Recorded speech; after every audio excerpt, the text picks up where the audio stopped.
ನಮಸ್ಕಾರ ಸ್ನೇಹಿತರೆ, videos for ಪಬ್ಲಿಕ್ಗೆ ಎಲ್ರಿಗೂ ಸ್ವಾಗತ. ಸ್ನೇಹಿತರೆ, ಇವತ್ತಿನ ಈ ವಿಡಿಯೋದಲ್ಲಿ ನಾವೇನಂತಂದ್ರೆ ನಿಮ್ಮ SSLC ಮಾರ್ಕ್ಸ್ ಕಾರ್ಡ್ ಏನಾದರೂ ಕಳೆದೋಗಿತ್ತಪ್ಪ, ಇಲ್ಲ ಏನಾದರೂ ಪ್ರಾಬ್ಲಮ್ ಆಗಿ ಎಲ್ಲೋ ಮಿಸ್ ಆಗಿತ್ತಪ್ಪ ಅಂತಂದ್ರೆ ನೀವೇನು ಮಾಡ್ಬೋದು, ಸೆಕೆಂಡ್ ಕಾಪಿಯನ್ನು ಆನ್ಲೈನಲ್ಲಿ ಈಸಿಯಾಗಿ ಅಪ್ಲೈ ಮಾಡ್ಕೋಬಹುದು. ಸೊ ಏನೇನು ಪ್ರೊಸೆಸ್ ಇದೆ ಕಂಪ್ಲೀಟ್ ಡೀಟೇಲ್ ಆಗಿ ನಾನು ನಿಮಗೆ ಈ ವಿಡಿಯೋದಲ್ಲಿ ತಿಳಿಸ್ಕೊಡ್ತಾ ಇದ್ದೀನಿ. ವಿಡಿಯೋನ ಕೊನೆವರೆಗೂ ನೋಡಿ. ಇಷ್ಟ ಆದರೆ ಒಂದು ಲೈಕ್ ಮಾಡಿ, ಅದೇ ರೀತಿ ಚಾನಲ್ಗೆ ಹೊಸ ಇರೋ ದಯವಿಟ್ಟು ಸಬ್ಸ್ಕ್ರೈಬ್ ಮಾಡೋದನ್ನ ಮರಿಬೇಡಿ, ಯಾಕಂದ್ರೆ ಇದೇ ರೀತಿಯ ಹೆಚ್ಚಿನ ವಿಡಿಯೋಗಳು ನನ್ನ ಚಾನಲಲ್ಲಿ ನಿಮಗೆ ಸಿಗುತ್ತೆ. ಸೊ ನಿಮ್ಮ SLC ಮಾರ್ಕ್ಸ್ ಕಾರ್ಡ್ ಕಳೆದೋಗಿತ್ತು ಅಂತಂದ್ರೆ so second copy third copy ನೀವು ಅಪ್ಲೈ ಮಾಡ್ಕೋಬಹುದು. ಬಟ್ ಏನಪ್ಪಾ ಅಂತಂದ್ರೆ ಅದರಲ್ಲಿ ಇಂಪಾರ್ಟೆಂಟ್ ಪಾಯಿಂಟ್ ಏನಂತಂದ್ರೆ ಅದ್ರ ಮೇಲೆ ಬರ್ದ್ಬಿಟ್ಟು ಬರುತ್ತೆ ಸೆಕೆಂಡ್ ಕಾಪಿ ಥರ್ಡ್ ಕಾಪಿ ಅಂತ, ಮತ್ತೆ ಫೋಟೋ ಬರಲ್ಲ. ಸೊ ಪ್ರಾಬ್ಲಮ್ ಇಲ್ಲ, ಬಟ್ ಏನಪ್ಪಾ ಅಂತಂದ್ರೆ ಎಲ್ಲ ಒಂದು ಇದಕ್ಕೆ ಯೂಸ್ ಮಾಡ್ಕೋಬಹುದು. ಸೊ ಹಾಗಂತಂದ್ರೆ ಅದನ್ನ ಒಂದು ಯಾವ ತರ ನಾವು ಅಪ್ಲೈ ಮಾಡೋದು ಏನು ಅನ್ನೋದು ಕಂಪ್ಲೀಟ್ ಡೀಟೇಲ್ ಆಗಿ ನಾನು ಮೊಬೈಲಲ್ಲೇ ನಿಮಗೆ ತಿಳಿಸ್ಕೊಡ್ತೀನಿ. ಸೊ ವಿಡಿಯೋನ ಕೊನೆವರೆಗೂ ನೋಡಿ. ಇಷ್ಟ ಆದ್ರೆ ಒಂದು ಲೈಕ್ ಮಾಡಿ. ಸೊ ಬನ್ನಿ ವಿಡಿಯೋನ ಶುರು ಮಾಡೋಣ. ಸ್ನೇಹಿತರೆ, ನೋಡ್ಬೋದು ಸ್ಕ್ರೀನ್ ರೆಕಾರ್ಡರ್ನ ಹಾಕಿದ್ದೀನಿ. ಸೊ ನಾನು ಮೊಬೈಲಲ್ಲಿ ಸ್ಕ್ರೀನ್ ರೆಕಾರ್ಡರ್ನ ಮಾಡ್ಬಿಟ್ಟು ನಿಮಗೆ ತೋರಿಸ್ತೀನಿ ಯಾವ ಥರ ಅಪ್ಲೈ ಮಾಡೋದು ಏನು ಕಂಪ್ಲೀಟ್ ಡೀಟೇಲ್. ಸೊ ಮೊದಲಿಗೆ ಗೂಗಲನ್ನು ಓಪನ್ ಮಾಡ್ಕೊಳ್ಳಿ. ಸೊ ಗೂಗಲನ್ನು ಓಪನ್ ಮಾಡಿಕೊಂಡು ಅಲ್ಲಿ ಏನು ಮಾಡಿ, ನಿಮಗೆ SSLC ಸೆಕೆಂಡ್ ಕಾಪಿ ಅಂತ ಸರ್ಚ್ ಮಾಡಿ. ಸೊ ಸರ್ಚ್ ಮಾಡಿದ್ರಪ್ಪ ಅಂತಂದ್ರೆ ನಿಮಗೆ ಫಸ್ಟ್ ವೆಬ್ಸೈಟ್ ಓಪನ್ ಆಗುತ್ತೆ. ಸೊ ಆ ವೆಬ್ಸೈಟನ್ನು ಕ್ಲಿಕ್ ಮಾಡ್ಕೊಳ್ಳಿ. ಸೊ ವೆಬ್ಸೈಟನ್ನು ಕ್ಲಿಕ್ ಮಾಡ್ಕೊಂಡ್ರಪ್ಪ ಅಂತಂದ್ರೆ ನಿಮಗೆ ನೋಡ್ಬೋದು ಈ ಥರ ಇಂಟರ್ಫೇಸ್ ಇಲ್ಲಿ ನಿಮಗೆ ನೋಡೋದಕ್ಕೆ ಸಿಗುತ್ತೆ. ಸೊ ಏನೇನು ಪ್ರೊಸೆಸ್ ಇದೆ ಕಂಪ್ಲೀಟ್ ಡೀಟೇಲ್ ಆಗಿ ಇಲ್ಲಿ ನಮಗೆ ನೋಡೋದಕ್ಕೆ ಸಿಗುತ್ತೆ. ಸೊ ನಾನು ಇದನ್ನ ಏನು ಮಾಡ್ತೀನಪ್ಪ ಅಂತಂದ್ರೆ ಮೊಬೈಲ್ ಮೋಡಲ್ಲಿ ಹಾಕ್ತೀನಿ. ಸೊ ಸ್ವಲ್ಪ ಝೂಮ್ ಮಾಡಿಬಿಟ್ಟು ನಿಮಗೆ ತೋರಿಸ್ತೀನಿ. ಸೊ ಮೊದಲಿಗೆ ಏನು ಮಾಡಬೇಕು, ಸೊ ಮೊದಲಿಗೆ ನಿಮಗೆ ಏನೇನು ಡಾಕ್ಯುಮೆಂಟ್ ಬೇಕು, ಸೊ ಅದು ಮೇಲ್ಗಡೆದೆಲ್ಲ ನಾನು ಓದೋದಕ್ಕೆ ಹೋಗಲ್ಲ, ನಿಮಗೆ ಡೈರೆಕ್ಟ್ ಆಗಿ ನಾನು ಬರ್ತೀನಿ. ಸೊ ನೀವೇನು ಮಾಡಬೇಕಪ್ಪ ಅಂತಂದ್ರೆ ಒಂದು ರಿಕ್ವೆಸ್ಟ್ ಲೆಟರ್ ಅನ್ನ ಕೊಡಬೇಕಾಗುತ್ತೆ. ಸೊ ರಿಕ್ವೆಸ್ಟ್ ಲೆಟರ್ ಎಲ್ಲಿದೆಪ್ಪ ಅಂತಂದ್ರೆ ಒಂದು ಕಾಪಿ ಬರುತ್ತೆ. ನಿಮಗೆ ಕನ್ನಡದಲ್ಲಿ ಬೇಕಂತಂದ್ರೆ ಇಲ್ಲಿದೆ, ಅದೇ ರೀತಿ ಇಂಗ್ಲೀಷಲ್ಲಿ ಬೇಕಪ್ಪ ಅಂತಂದ್ರೆ ಕೆಳಗಡೆ ನಿಮಗೆ ಸಿಗುತ್ತೆ. ಸೊ ಅದನ್ನ ಡೌನ್ಲೋಡ್ ಮಾಡ್ಕೊಳ್ಳಿ. ಸೊ ಆ ಫಾರ್ಮೇಟ್ ಏನಿರುತ್ತೆ ಅದನ್ನ ಡೌನ್ಲೋಡ್ ಮಾಡ್ಕೊಳ್ಳಿ. ಅದರ ಪ್ರಕಾರ ಒಂದು ಏನು ಮಾಡಿ, ಅದರಲ್ಲಿ ಏನೇನು ಕೇಳಿರ್ತಾರೆ ಅದನ್ನ ಕಂಪ್ಲೀಟ್ ಆಗಿ ಫಿಲ್ ಮಾಡಿ. ಅದರಲ್ಲಿ ನಿಮಗೆ ರಿಜಿಸ್ಟ್ರೇಷನ್ ನಂಬರು, ಅದೇ ರೀತಿ ಅಡ್ರೆಸ್ಸು, ಮೊಬೈಲ್ ನಂಬರು ಎಲ್ಲ ಕಂಪ್ಲೀಟ್ ಡೀಟೇಲ್ ಆಗಿ ನಿಮಗೆ ಕೇಳ್ತಾರೆ. ಸೊ ಅದನ್ನ ಕಂಪ್ಲೀಟ್ ಆಗಿ ಫಿಲ್ ಮಾಡಿಬಿಟ್ಟು ಸೈನ್ ಮಾಡಿ ಆದ ಮೇಲೆ ಇನ್ನೊಂದು ಬೇಕಾಗುತ್ತೆ ಏನಪ್ಪ ಅಂತಂದ್ರೆ ಅಫಿಡಿಯೇಟ್ ಕಾಪಿ.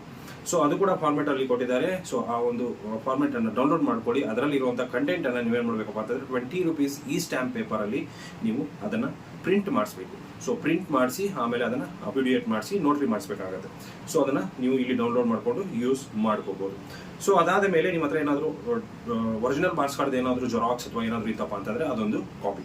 ಸೊ ಅಷ್ಟು ಆದ ಮೇಲೆ ನೀವೇನು ಮಾಡಬೇಕಪ್ಪ ಅಂತಂದ್ರೆ ಇಲ್ಲಿ ನೋಡ್ಬೋದು ಮೇಲ್ಗಡೆ ಅಪ್ಲಿಕೇಶನ್ ಅಂತ ನಿಮಗೆ ನೋಡೋದಕ್ಕೆ ಸಿಗುತ್ತೆ. ಸೊ ಅಪ್ಲಿಕೇಶನ್ ಮೇಲೆ ಕ್ಲಿಕ್ ಮಾಡ್ಕೊಳ್ಳಿ.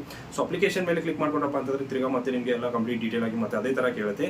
ಇಲ್ಲಿ ಕೆಳಗಡೆ I have read the above instruction ಅಂತ ಇದೆ, ಅದ್ರ ಮೇಲೆ ಕ್ಲಿಕ್ ಮಾಡಿಕೊಂಡು ಕ್ಲಿಕ್ ಟು ಪ್ರೊಸೀಡ್ ಮೇಲೆ ಕ್ಲಿಕ್ ಮಾಡ್ಕೊಳ್ಳಿ. ಸೊ ಅಷ್ಟು ಮಾಡಿದ್ರಪ್ಪ ಅಂತಂದ್ರೆ ನಿಮಗೆ ಏನಾಗುತ್ತೆ, ಅಪ್ಲಿಕೇಶನ್ ಇಲ್ಲಿ ನಿಮಗೆ ಓಪನ್ ಆಗುತ್ತೆ. ಸೊ ಇಲ್ಲಿ ನೋಡ್ಬೋದು ಅಪ್ಲಿಕೇಶನ್ ನಿಮಗೆ ಓಪನ್ ಆಗಿದೆ. ಸೊ ಈ ತರ ಓಪನ್ ಆಗುತ್ತೆ. ಸೊ ಅಪ್ಲಿಕೆಂಟ್ ಸ್ಕ್ರೀನ್ ಅಂತ.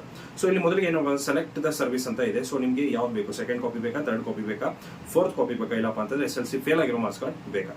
ಸೊ ಅಷ್ಟು ಕೇಳುತ್ತೆ. ನಾವು ಸೆಕೆಂಡ್ ಕಾಪಿ ಸೆಲೆಕ್ಟ್ ಮಾಡ್ಕೊಳ್ಳೋಣ. ಸೊ ಅದೇ ರೀತಿ ಇಲ್ಲಿ ಟೈಪ್ ಆಫ್ ಸರ್ವಿಸಸ್ ಅಂತ 2 ಟೈಪ್ ಕೇಳುತ್ತೆ, general service, special service. So general service ಅಲ್ಲಿ ಏನಪ್ಪಾ ಅಂತಂದ್ರೆ ನೀವು ಸೆಲೆಕ್ಟ್ ಮಾಡಿದ್ರೆ ಅಂತಂದ್ರೆ 875 ರೂಪಾಯಿ ತಗೊಳುತ್ತೆ. 30 ವರ್ಕಿಂಗ್ ಡೇಸ್ ಅಲ್ಲಿ ನಿಮ್ಮ ಮಾರ್ಕ್ಸ್ ಕಾರ್ಡ್ ಬರುತ್ತೆ. ಅದೇ ರೀತಿ ಸ್ಪೆಷಲ್ ಸರ್ವಿಸ್ ತಗೊಂಡ್ರಪ್ಪ ಅಂತಂದ್ರೆ ನಿಮಗೆ 1750 ರೂಪಾಯಿ ತಗೊಳುತ್ತೆ. ಅದೇ ರೀತಿ 5 ದಿನದಲ್ಲಿ ನಿಮಗೆ ಮಾರ್ಕ್ಸ್ ಕಾರ್ಡ್ ನಿಮಗೆ ಸಿಗುತ್ತೆ. ಸೊ ನಿಮಗೆ ಯಾವ್ದು ಬೇಕಾದನ್ನ ನೀವು ಸೆಲೆಕ್ಟ್ ಮಾಡ್ಕೋಬಹುದು. ಸೊ ಏನೇನೆಲ್ಲ ಫಿಲ್ ಮಾಡಬೇಕಾಗುತ್ತೆ ಇಲ್ಲಿ ನೋಡೋದು, ರಿಜಿಸ್ಟ್ರೇಷನ್ ನಂಬರ್ ಹಾಕಬೇಕಾಗತ್ತೆ. ನೆಕ್ಸ್ಟ್ ರಿಜಿಸ್ಟ್ರೇಷನ್ ನಂಬರ್ ಹಾಕಿದ್ರಪ್ಪ ಅಂತಂದ್ರೆ ನೇಮ್ ಆಫ್ ದ ಕ್ಯಾಂಡಿಡೇಟ್ ಹಾಕಿ SLC ಮಾರ್ಕ್ಸ್ ಕಾರ್ಡ್ ಅಲ್ಲಿ ಇರೋ ತರನೇ ಹಾಕಬೇಕಾಗುತ್ತೆ. ನೆಕ್ಸ್ಟ್ ಫಾದರ್ ನೇಮ್ ಕೇಳುತ್ತೆ, ಡೇಟ್ ಆಫ್ ಬರ್ತ್ ಹಾಕಿ, ಅದೇ ರೀತಿ ಪಾಸಿಂಗ್ ಮತ್ತೆ ಮಂತ್ ಆಫ್ ಪಾಸಿಂಗ್ ಅಂತ ಕೇಳುತ್ತೆ. ಸೊ ಇಲ್ಲಿ ನೀವು ಯಾವ ಮಂತ್ ಅಲ್ಲಿ ಪಾಸ್ ಆಗಿದ್ದೀರಾ ಅದನ್ನ ಸೆಲೆಕ್ಟ್ ಮಾಡ್ಕೋಬೇಕಾಗುತ್ತೆ. ನೆಕ್ಸ್ಟ್ ಇಯರ್ ಆಫ್ ಪಾಸಿಂಗ್ ಅನ್ನ ಸೆಲೆಕ್ಟ್ ಮಾಡಿ, ಅದೇ ರೀತಿ ಕಾಂಟ್ಯಾಕ್ಟ್ ನಂಬರ್ ಕೇಳುತ್ತೆ, ಮೊಬೈಲ್ ನಂಬರ್ ಹಾಕಿ, ಸ್ಟೂಡೆಂಟ್ ಕಾಂಟ್ಯಾಕ್ಟ್ ನಂಬರ್, ಅದೇ ರೀತಿ email ID of the candidate ಕೇಳುತ್ತೆ. ನೆಕ್ಸ್ಟ್ ಡಿಸ್ಟ್ರಿಕ್ಟ್ ನೇಮ್ ಅನ್ನ ಸೆಲೆಕ್ಟ್ ಮಾಡ್ಕೊಳ್ಳಿ. ಸೊ ನಿಮ್ಮ ಡಿಸ್ಟ್ರಿಕ್ಟ್ ಯಾವ್ದನ್ನ ನೀವು ಸೆಲೆಕ್ಟ್ ಮಾಡ್ಕೊಳ್ಳಿ. ಕೆಳಗಡೆ ಸ್ಕೂಲ್ ನೇಮ್ ಅಂಡ್ ಅಡ್ರೆಸ್ ಅಂತ ಕೇಳುತ್ತೆ. ಸೊ ನೀವು ಇದು ಯಾವ್ದು ಸ್ಕೂಲ್ ಅಂತ ಅದನ್ನ ಸ್ಕೂಲನ್ನು ನೀವು ಸೆಲೆಕ್ಟ್ ಮಾಡ್ಕೊಳ್ಳಿ. ನಾನು ಯಾವುದೋ ಒಂದು ಸ್ಕೂಲ್ ಸೆಲೆಕ್ಟ್ ಮಾಡ್ಕೊಂಡು ತೋರಿಸ್ತೀನಿ. ಸೊ ಅಷ್ಟು ಮಾಡಿ ಆದ ಮೇಲೆ ಗೆಟ್ OTP ಮೇಲೆ ಕ್ಲಿಕ್ ಮಾಡಿ. ಸೊ OTP ಬರುತ್ತೆ, OTP ಅನ್ನ ಎಂಟ್ರಿ ಮಾಡಿಬಿಟ್ಟು ಅಪ್ಲಿಕೇಶನ್ ಅನ್ನ ಸಬ್ಮಿಟ್ ಮಾಡಿ. ಅಪ್ಲಿಕೇಶನ್ ಸಬ್ಮಿಟ್ ಮಾಡಿ ಆದ ಮೇಲೆ ನಿಮ್ಗೆ ಒಂದು ಅಪ್ಲಿಕೇಶನ್ ನಂಬರ್ ಬರುತ್ತೆ. ಸೊ ಅಪ್ಲಿಕೇಶನ್ ನಂಬರ್ ಅನ್ನ ನೀವು ಪ್ರಿಂಟ್ ಔಟ್ ಹಾಕೊಳ್ಳಿ, ಇಲ್ಲ ಸ್ಕ್ರೀನ್ ಶಾಟ್ ತಗೊಳ್ಳಿ, ಇಲ್ಲ ಅಂತಂದ್ರೆ ಬರೆದು ಬಿಟ್ಟು ಇಟ್ಕೊಳ್ಳಿ. ಸೊ ಅದಾದ ಮೇಲೆ ನೀವೇನು ಮಾಡಬೇಕಪ್ಪ ಅಂತಂದ್ರೆ ಹೇಳ್ಬೋದು ಅಪ್ಲೋಡ್ ಡಾಕ್ಯುಮೆಂಟ್ಸ್ ಅಂತ ಇದೆಯಲ್ಲ ಅದ್ರ ಮೇಲೆ ಕ್ಲಿಕ್ ಮಾಡಿ. ಸೊ ಅಪ್ಲೋಡ್ ಡಾಕ್ಯುಮೆಂಟ್ಸ್ ಮೇಲೆ ಕ್ಲಿಕ್ ಮಾಡಿದ್ರಪ್ಪ ಅಂತಂದ್ರೆ ನೀವು ಆ ಒಂದು ಅಪ್ಲಿಕೇಶನ್ ನಂಬರ್ ಜನರೇಟ್ ಆಗಿರುತ್ತಲ್ಲ, ಅಪ್ಲಿಕೇಶನ್ ನಂಬರ್ ಅನ್ನ ಇಟ್ಕೊಂಡ್ಬಿಟ್ಟು ನೀವೇನು ಮಾಡಬೇಕಪ್ಪ ಅಂತಂದ್ರೆ ಇಲ್ಲಿ ಅಪ್ಲಿಕೇಶನ್ ನಂಬರ್ ಅನ್ನ ಎಂಟ್ರಿ ಮಾಡಬೇಕು. ಎಂಟ್ರಿ ಮಾಡಿ ನೀವು ಎಂಟ್ರಿ ಮಾಡಿದ ಕೂಡಲೇ ಏನಾಗುತ್ತಪ್ಪ ಅಂತಂದ್ರೆ ಅಲ್ಲಿ ನಿಮಗೆ ಏನೇನೆಲ್ಲ ಡಾಕ್ಯುಮೆಂಟ್ಸ್ ಅಪ್ಲೋಡ್ ಮಾಡಬೇಕು ಅದೆಲ್ಲ ಓಪನ್ ಆಗುತ್ತೆ.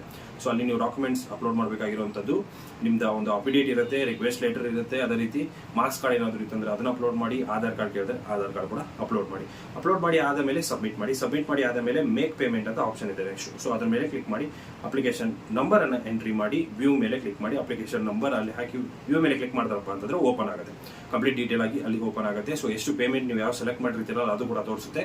ನೀವು ನಿಮ್ಮ ಬ್ಯಾಂಕಿಂದ UPI ಇಂದ ಯಾವ್ದರಿಂದ ಬೇಕಂದ್ರೂ ಪೇಮೆಂಟ್ ಅನ್ನ ಮಾಡಬಹುದು. ಸೊ ಪೇಮೆಂಟ್ ಮಾಡಿಬಿಡಿ, ಸಬ್ಮಿಟ್ ಮಾಡಿ ಆದ ಮೇಲೆ ನಿಮ್ಮ ಅಪ್ಲಿಕೇಶನ್ ಸಬ್ಮಿಟ್ ಆಗುತ್ತೆ. ಅಪ್ಲಿಕೇಶನ್ ನ ಪ್ರಿಂಟ್ ಔಟ್ ತಗೊಳ್ಳಿ. ಸೊ ಅದಾದ ಮೇಲೆ ನೀವು ಎಷ್ಟು ದಿನ ಸೆಲೆಕ್ಟ್ ಮಾಡಿದ್ರೆ ಅಷ್ಟರೊಳಗಡೆ ನಿಮ್ಮ ಮಾರ್ಕ್ಸ್ ಕಾರ್ಡ್ ಏನಾಗುತ್ತಪ್ಪ ಅಂತಂದ್ರೆ ನೀವು ಕೊಟ್ಟಿರುವಂತಹ ಅಡ್ರೆಸ್ಗೆ ಏನಾಗುತ್ತೆ ಡೈರೆಕ್ಟ್ ಆಗಿ ಅಂದ್ರೆ ಆಧಾರಲ್ಲಿ ಇರೋ ಅಡ್ರೆಸ್ಗೆ ಆ ಒಂದು ಸರ್ಟಿಫಿಕೇಟ್ ಬರುತ್ತೆ.